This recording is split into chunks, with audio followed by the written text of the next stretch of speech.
Welcome back to my channel simply Shilpi. मैं हूं शिल्पी और आज मैं विकास दीप उत्सव 2021 जो कि झूलेलाल पार्क में लगा हुआ है लखनऊ में, वहां पे आ गई हूं। जैसा कि नेम सजेस्टेड, दिस इज़ दीप उत्सव, यानी कि दिवाली का यहाँ पे आई थिंक सारा सामान मिल जाएगा। उसके अलावा भी बहुत सारी चीज़ हैं। तो चलिए क्या है कुछ है यहाँ पे, मैं खुद भी देखती हूँ और आप लोगों को भी दिखाती हूँ। सो कम ऑन। तो गाइज दिवाली मेला है, तो दिवाली में हम सब दिए जलाते हैं। तो भाई गाय के गोबर के दिए यहाँ पे मिल रहे थे, जो कि बाद में एज अ खाद भी यूज हो सकता है। देन उसके बाद यहाँ पे बहुत सारे क्रोशिया से बने हुए ये श्रग्स वगैरह देख रहे हो आप, ये मिल रहे थे। ये जस्ट 450 में यहाँ पे मिल रहे थे।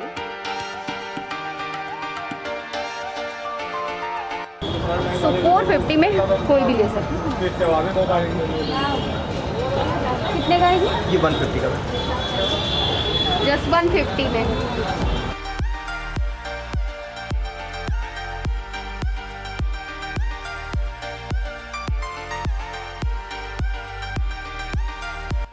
तो यहाँ पे कैंडल से लेके होम डेकोर एंड बहुत सारी चीजें थी, लाइक फ्लावर पॉट्स वगैरह सब कुछ यहाँ पे आपको मिल रहा था, प्लांटर एवरीथिंग।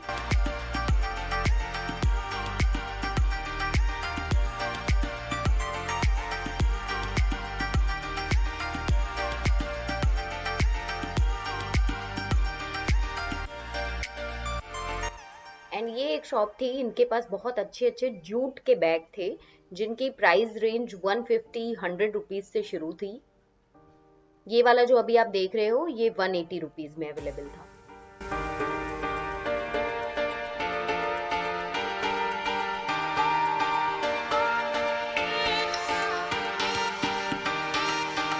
ये है स्टेज जहाँ पे सांस्कृतिक प्रोग्राम होंगे, एवरी नाइट कल्चरल प्रोग्राम होंगे एंड एवरी डे डिफरेंट कुछ होगा। तो आज यहाँ पे सुनील पाल जी और राजू श्रीवास्तव जी आए थे, बिकॉज आज कॉमेडी नाइट थी। समझ में नहीं आता ये कौन सा माल है जिसको 12 बजे के बाद बेच रहे हैं। ये कंपनी के मालिक कहते हैं पूरा देश आज भी लखनऊ को नखलहू कहते हैं। उनका मानना यह है कि उनके लहू में लखनऊ है।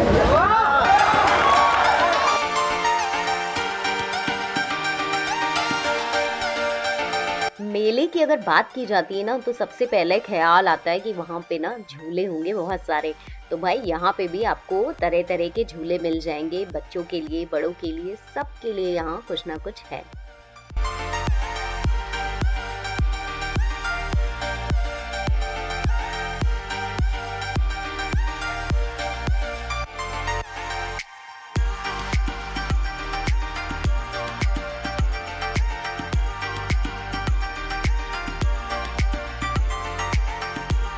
ये जो महोत्सव है ना बहुत बड़ा है, तो यहाँ पे आपको हर चीज़ मिलेगी। जैसे कि यहाँ पे आप देख सकते हैं, आपको तरह तरह के फर्नीचर्स मिल जाएंगे एंड मैंने इनके प्राइस भी पूछे थे, तो इनके प्राइस भी ठीक ठाक ही हैं। आपको ऐसा नहीं है कि बहुत महंगा मिल रहा है। लाइक 3500 में आपको ये साइड की टेबल जो कॉर्नर की होती है ये मिल जाएगी। इसके अलावा लकड़ी के बहुत सारे टॉयज वगैरह भी थे।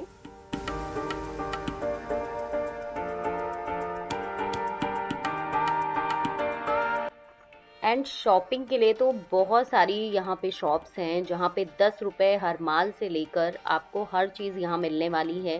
लाइक छोटी छोटी चीज़ें जो घर की ज़रूरत की होती है ना, वो सब चीज़ें आपको यहाँ पे मिल जाएंगी।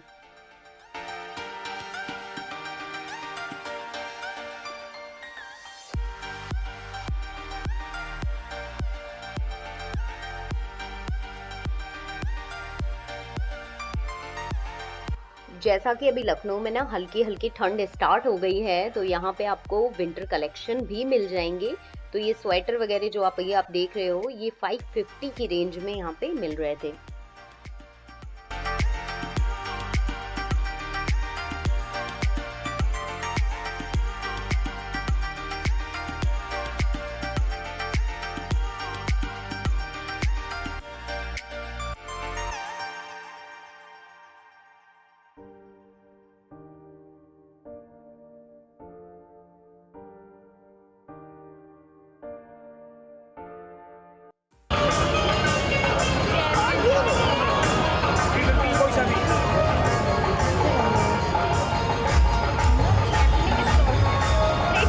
350।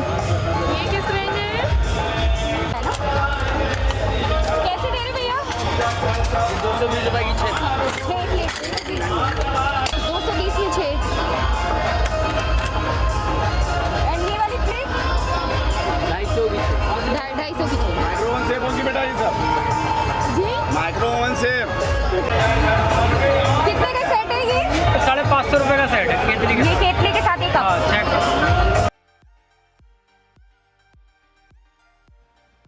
क्रॉकरी आइटम्स के अलावा यहाँ पे एक शॉप थी जहाँ पे पंच धातु की सारी चीज़ें इनके पास थी, सारी डेक्योर की चीज़ें एंड गॉडेस की जो मूर्ति वगैरह होती है वो सारी चीज़ें थी इनके पास।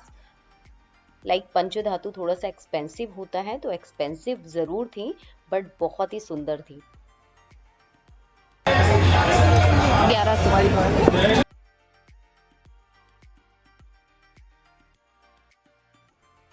और ये एक शॉप थी, भैया जी यहाँ पे लहंगे दे रहे थे। मतलब मैंने पहली बार देखा है कि किसी महोत्सव में लहंगे मिल रहे हों। तो ये वेडिंग लहंगा या आप किसी एंगेजमेंट या एज अ वेडिंग गेस्ट पहन सकते हो। ये सिर्फ 3500 की रेंज में आपको मिल रहा था यहाँ पे।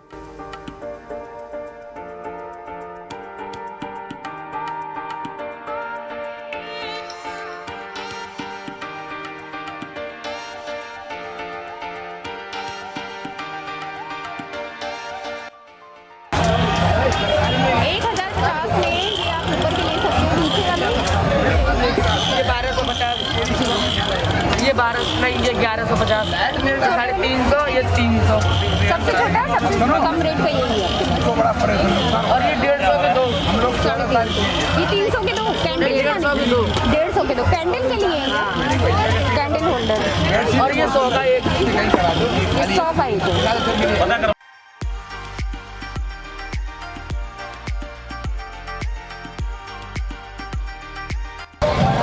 60 रुपीज।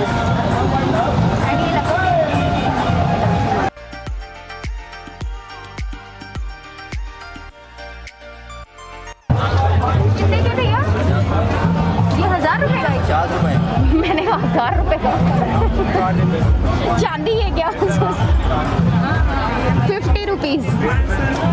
और ये कोई भी ले लो 50 का, ये 100 का है। ये कोई भी ले लो 50 रुपए में। और ये 100 की ज्वेलरी मिलने लगी है।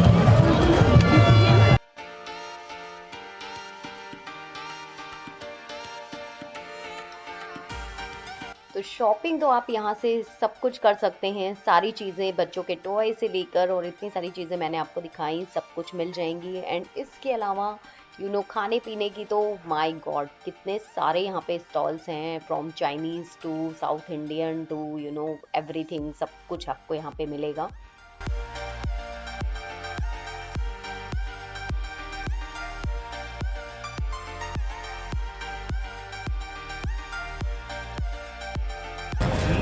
सो ये है गोमती रिवर का पूरा साइड। अगर आप इस तरफ आए होंगे तो आपको पता रहा होगा कि ये बहुत ही गंदा होता था, बहुत स्मेल आती थी यहाँ पे।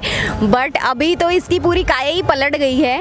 एंड यहाँ पे आप बड़े आराम से बोटिंग कर सकते हैं। बहुत सारे लोग हैं। 100 रुपीज़ में पूरी बोट बुक करके आप पूरा वहाँ तक राउंड लगा के आ सकते हैं। तो गाइस ये महोत्सव बहुत ही खास लगा एंड इतने सारे इवेंट्स हुए लखनऊ में, सबसे बेस्ट लगा आज तक का मुझे। एंड यहाँ की जो खास बात है ना वो है यहाँ की लाइटिंग। शॉपिंग तो आप हर जगह से कर सकते हो। सो मैं अब इस वीडियो को यहीं पे एंड करती हूँ और आप लोग कहीं मत जाइएगा क्योंकि आप लोगों को देखनी है रामायण। तो आप लोग एंजॉय कीजिए रामायण एंड मुझे कमेंट करके ज़रूर बताइए कि आज का वीडियो आप लोगों को कैसा लगा। Bye bye guys. भगवान राम के अनुज बीरबल लक्ष्मण की नगरी लखनऊ में आपका स्वागत है।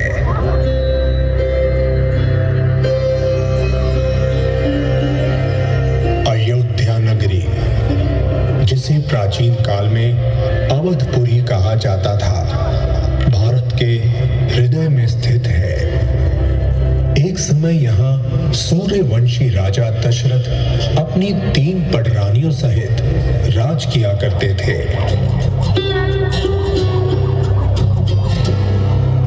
राजा दशरथ को 4 सुंदर पुत्रों का सुख प्राप्त हुआ।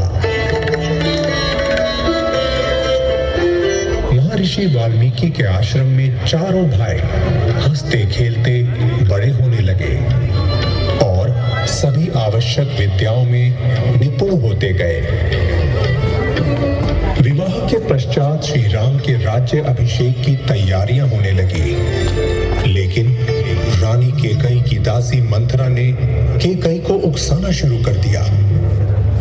रानी केकई मंथरा की बातों में आ गई और राजा दशरथ से अपने 2 वरदान मांग लिए।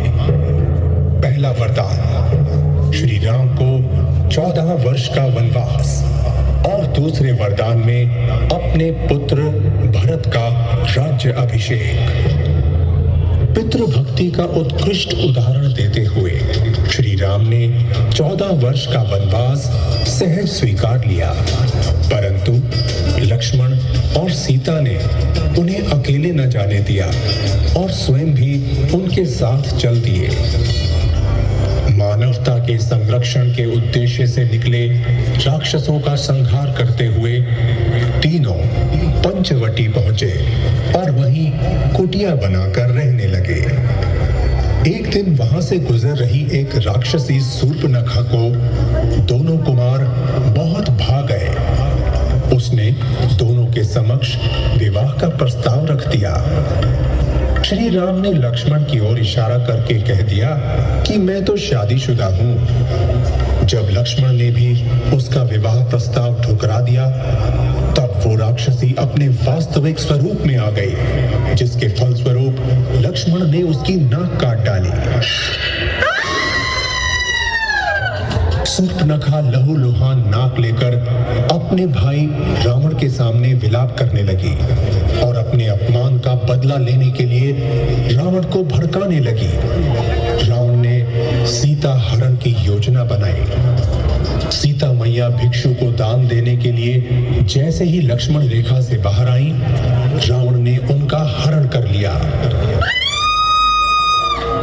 जंगलों में भटकते हुए लंका की खोज करते करते उनकी भेंट होती है हनुमान जी से, जो उनकी व्यथा सुनकर अत्यंत दुखी हो जाते हैं और उनकी आजीवन सेवा करने का प्रण लेते हैं। वानरों के राजा सुग्रीव से मिलकर ये लोग लंका पर चढ़ाई करने की योजना बनाते हैं। अशोक वाटिका में हनुमान जी ने श्री राम की अंगूठी देकर सीता मैया को आश्वासन दिया कि प्रभु श्री राम बहुत जल्द उनको वहां से छुड़ा ले जाएंगे। रावण ने अपने बड़े पुत्र मेघनाथ को हनुमान को बंदी बनाकर दरबार में लाने का आदेश दिया। हनुमान जी ने बंदी बनना स्वीकार कर लिया। दरबार में हनुमान जी की पूंछ में आग लगा दी गई। फिर क्या था, उसी आग से हनुमान जी ने समस्त लंका नगरी को जला डाला।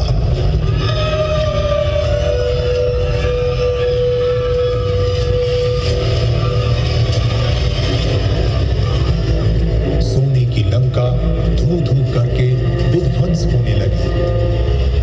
हनुमान जी ने सीता मैया से निशानी के तौर पर ली चूड़ामणि जब श्री राम को दी तो श्री राम रोने लगे और प्रण किया कि युद्ध करके वो अपनी भार्या को रावण के चंगुल से छुड़ा लेंगे। दूसरी तरफ लक्ष्मण मेघनाथ की तरफ बढ़े। मेघनाथ ने घबराकर वीरघातिनी शक्ति चलाई, जिससे लक्ष्मण मूर्छित हो जमीन पर गिर पड़े। हनुमान जी उन्हें उठाकर शिविर में ले आए। जामवंत जी के कहने पर लंका के वैद्य सुषेण को बुलाया गया।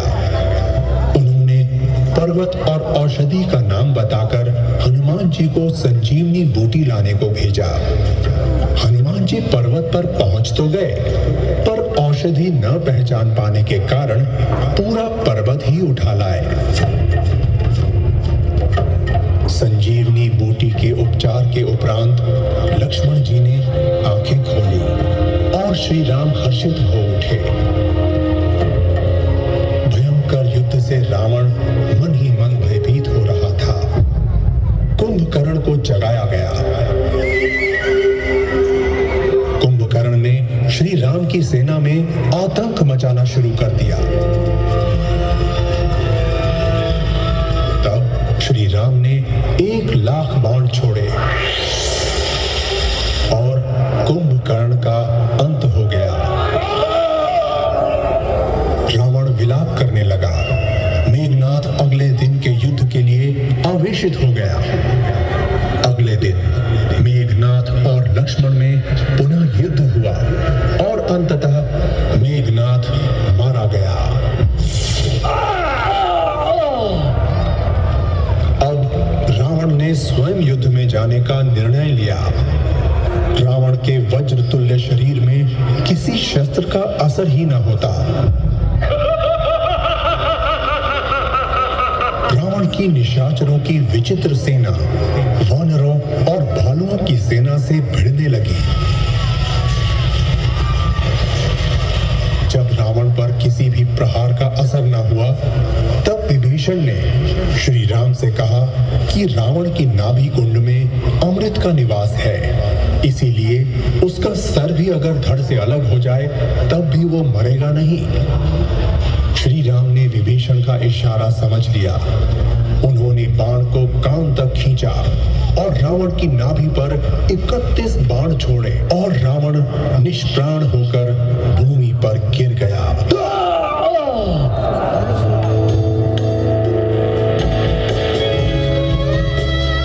और फिर राम और सीता का मिलन हुआ।